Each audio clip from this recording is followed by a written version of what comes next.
দুটি কিডনি নষ্ট। চিকিৎসকেরা বলেছেন কিডনি প্রতিস্থাপন করতে লাগবে 50 লক্ষ টাকা। তবে নবদ্বীপ মাঝদিয়া স্কুল মাঠের বাসিন্দা বাবু স্বর্ণকারের ছেলে সুভাষ স্বর্ণকার আজও বিছানায় শুয়েই চোখ বোলায় বইয়ের পাতায়। কি নাম তোমার? সুভাষ স্বর্ণকার। তোমার বয়স কত?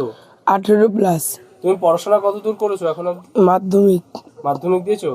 তোমার কি সমস্যা হয়েছে এখন? এখন দুটো কিডনির সমস্যা আমার। ডাক্তার বলেছে এক্সচেঞ্জ করতে। তা 50 লাখ টাকা লাগবে। 50 লাখ টাকা লাগবে। তোমার বাবা কি করেন? বাবা মায়াপুরে কাজ করে হোটেলে। বাবু স্বর্ণকার মায়াপুরের একটি হোটেলে কাজ করেন। 2011 সাল থেকে বাবু স্বর্ণকারের ছেলে সুভাষ স্বর্ণকার কিডনির সমস্যায় ভুগছে। বর্তমানে তার দুটি কিডনির অবস্থাই খারাপ। বেশ কয়েক বছর ধরে ব্যাঙ্গালোরে চিকিৎসা চালানোর পর অর্থের দিক থেকে না পেরে উঠে অবশেষে ফিরে আসেন নিজের বাড়িতেই। এরপর কলকাতার পিজি হাসপাতালে বর্তমানে চিকিৎসা করাচ্ছেন। ব্যাঙ্গালোরে চিকিৎসা করার সময় চিকিৎসকেরা বলেছিলেন ওষুধ এবং ইঞ্জেকশনের দ্বারাই ঠিক হয়ে যাওয়ার সম্ভাবনা রয়েছে।